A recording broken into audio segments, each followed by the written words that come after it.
Après la dépendance, j'appellerais cette phase du processus d'emprise la dépendance à la toxicité du groupe. Elle repose sur des relations dégradées, un rapport biaisé à la demande de départ, et un sujet que l'on occulte et qui est l'improbable erreur de notre démarche. En refusant l'idée de s'être trompé sur le contenant, on continue quand même à appartenir à ce groupe ou à suivre ce processus jusqu'à un déclic en fait, où le choix de rester ou de partir se pose réellement, et là, on est au pied du mur. Une partie de la difficulté à sortir de l'emprise à ce moment-là est la conscience que l'on en est complice. D'où cette appellation de dépendance à la toxicité du groupe que j'ai choisie pour désigner cette étape. Bon, on va rentrer dans les détails. Alors que la personne a l'impression d'être entrée dans un rythme de croisière, sur le plan des relations ou de sa vie spirituelle, personnelle, cette phase s'inscrit dans une continuité, mais connaît des décrochages, des micro-ruptures, un peu comme dans Matrix, vous savez, où on voit passer 2 fois un chat dans un couloir. Les rapports changent de façon insensible, subtilement par petites touches. Ça peut être fait par des communications qui se font de plus en plus rares, ou par l'alternance de récompenses et de brimades, mais de façon incompréhensible, des efforts qui ne sont pas récompensés par exemple, ou même critiqués, ou on nous attribue une chose qui ne nous concerne pas, mais qui éventuellement en brime un autre, etc. Vous voyez, il y a des déplacements qui existent, qui ne sont pas logiques en quelque sorte.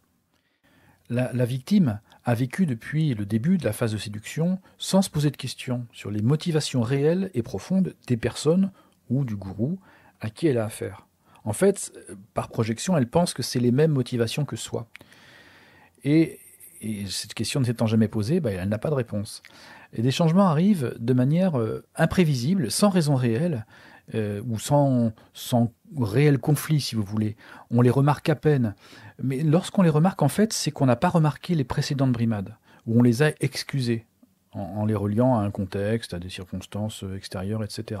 Rappelez-vous, quand le premier jour, le leader a fait mine de vous ignorer, ou lorsqu'il a trouvé difficilement un rendez-vous pour vous rencontrer la première fois, vous voyez, ça a commencé là, c'était déjà une brimade, mais on ne l'a pas du tout vécu comme ça.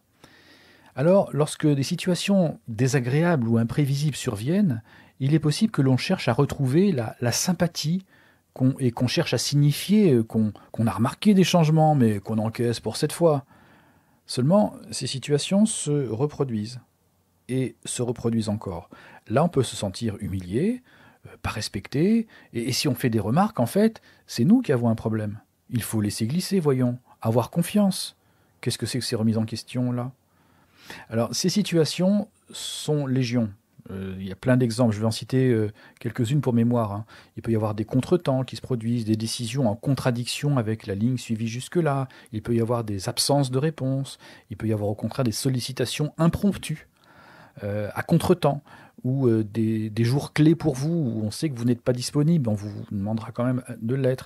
Ça peut être des sarcasmes devant des témoins.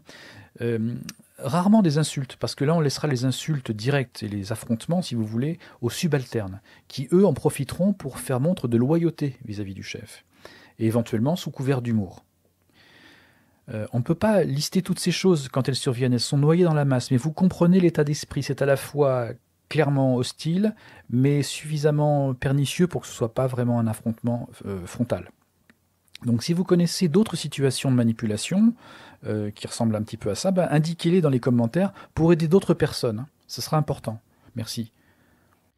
La personne se trouve prise en fait dans des injonctions paradoxales. On lui indique une chose et son contraire. Ou oblige à faire une chose tout en empêchant de la réaliser quand même, où on lui laisse le choix de choisir entre une seule solution, et une seule solution, on peut rester vague sur une mission pour mieux la saboter dès que possible. La personne veut vous rendre libre en exigeant qu'on lui obéisse, par exemple. C'est une plongée dans l'ambiguïté en permanence et, à force, la victime perd pied. La personne sait qu'elle a choisi librement une voie ou la fréquentation d'un groupe. Elle s'est inscrite dans un groupe préexistant, ayant sa propre histoire, qu'elle s'est plus ou moins appropriée du reste, elle s'est éventuellement identifiée à cette histoire, et pourtant elle rencontre un problème. Et les choix opérés qu'elle a pu faire sont les plus pertinents par rapport à sa propre recherche, et elle n'a pas a priori commis d'erreurs gigantesques, et pourtant quelque chose a cloché. Elle ne sait pas quoi, et le groupe renvoie l'idée que le problème vient d'elle, vient de cette personne. Alors nous verrons comment ce schéma collectif fait partie du processus d'emprise lorsque l'on parlera des profils à la fois des bourreaux et des victimes. Ce que la victime ne perçoit pas, et à aucun moment, c'est qu'elle sera utilisée jusqu'au bout, jusqu'à la dernière seconde de la dernière minute, et que rien de sa personne ne sera épargné, ou pris en compte, ou quoi que ce soit de positif. La personne n'est pas une personne pour le gourou ou le groupe en question. Et ça, la victime ne peut pas le comprendre, ou l'anticiper, ou aura du mal à l'accepter. Et quand bien même elle aurait été informée de la situation un peu étrange qui a existé auparavant, et prendrait donc des précautions, eh bien ça ne change rien à l'issue. L'ami juré d'hier tombe le masque et se moque de vous.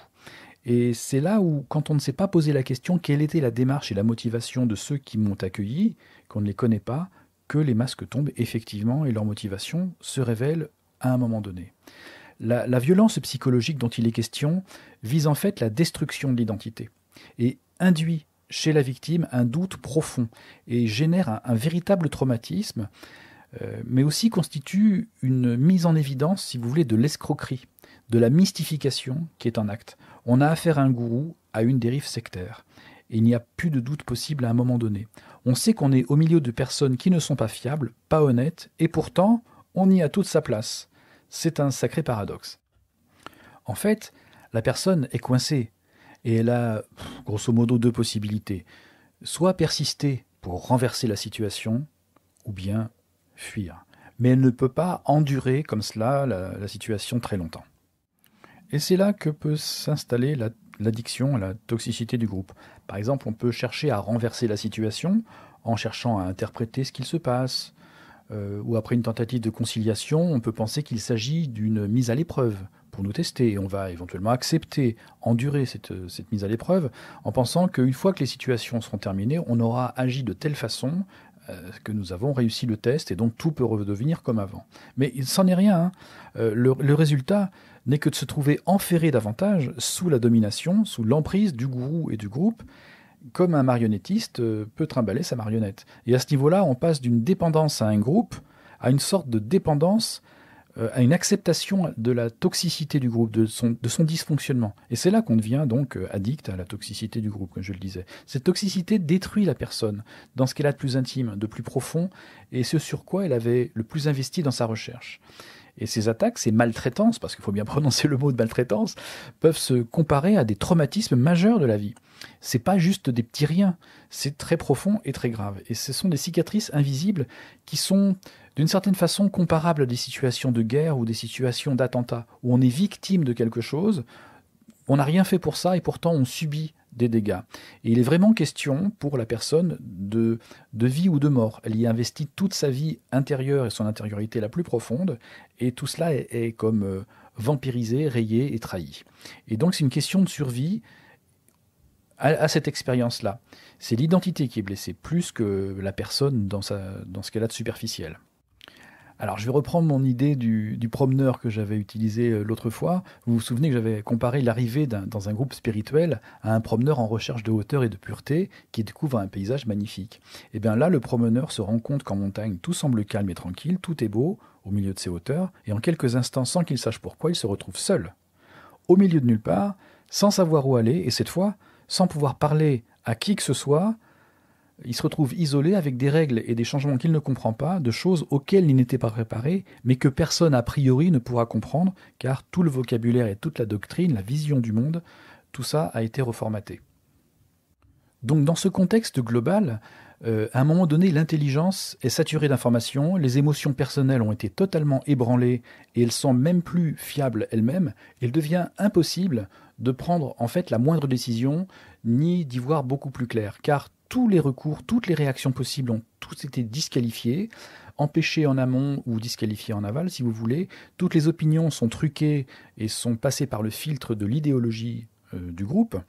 Et ceci est d'autant plus vrai si le gourou ou le groupe de personnes ont de l'expérience et de l'ancienneté dans leur activité relationnelle toxique.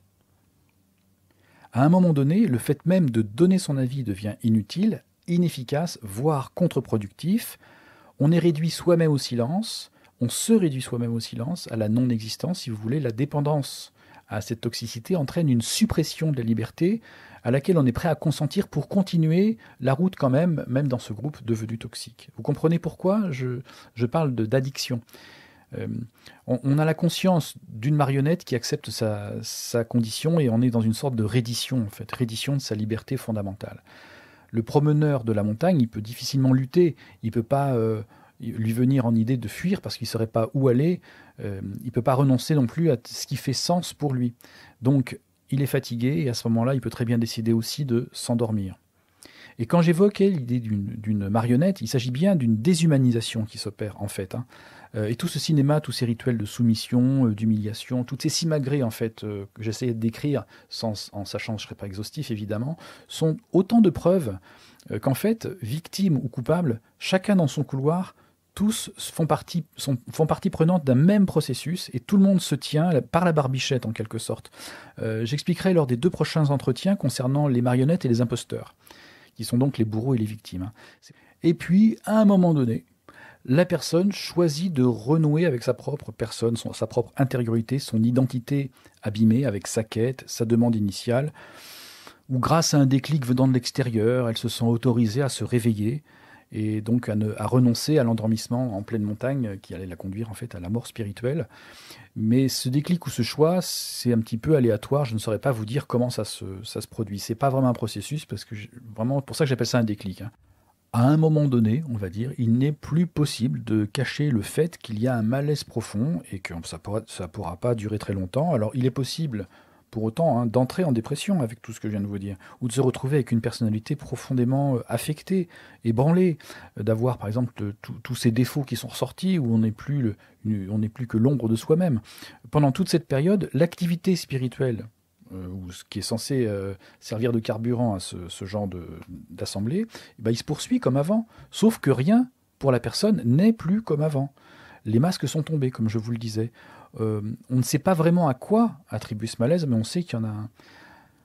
On sent que sur le plan humain, d'ores et déjà, c'est mort, et reste à savoir concrètement comment ça va se traduire dans la vie spirituelle personnelle, et comment on va continuer la quête sur laquelle on a misé de son mieux.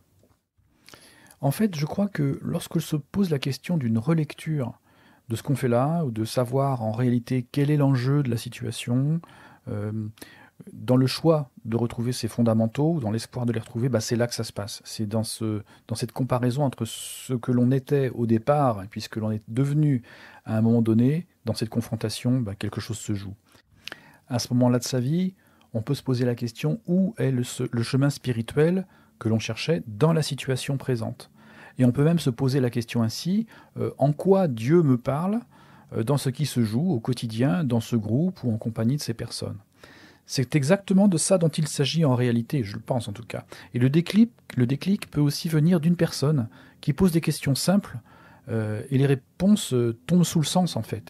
Et pour être tout à fait honnête et en m'inspirant aussi de ma propre expérience, il est même possible de comprendre qu'en fait, Dieu nous attendait déjà tout ce temps et qu'il suffit qu'on donne une décision, qui est notre décision, pour qu'il continue à nous accompagner sur notre chemin et qu'on arrête de faire confiance à des gens qui s'interposent en fait entre soi-même et Dieu. Bon, quand on prend conscience de ça, c'est une consolation immense évidemment. Mais à partir de là, le choix de souffrir, de se séparer humainement de l'addiction à la fréquentation d'un groupe toxique est une souffrance mineure par rapport à l'aventure dans laquelle on est appelé, du coup, si on prend conscience que Dieu nous attend autrement ou ailleurs. Et en tout cas, qu'il est nécessaire de s'arrêter de souffrir avec des situations aussi limitées et limitantes, et surtout mortelles. L'aventure spirituelle réelle est plus importante que tout, et implique tellement plus que la rupture avec la toxicité et la fréquentation de personnes médiocres, on va le dire. Oui, la médiocrité, j'en parlerai la prochaine fois, vous allez voir. Voilà, je voulais partager avec vous quelques points particuliers sur les dégâts que peut produire une emprise dans sa 3e phase, donc toujours théorique, parce que dans le vécu, c'est toujours une continuité. On verra dans les 2 prochains entretiens les profils des protagonistes. Si vous pensez que les victimes sont des faibles et les manipulateurs sont des pervers narcissiques, je vous invite à nuancer un tout petit peu votre point de vue à partir de la prochaine fois. On verra ça ensemble. À bientôt. Allez, salut.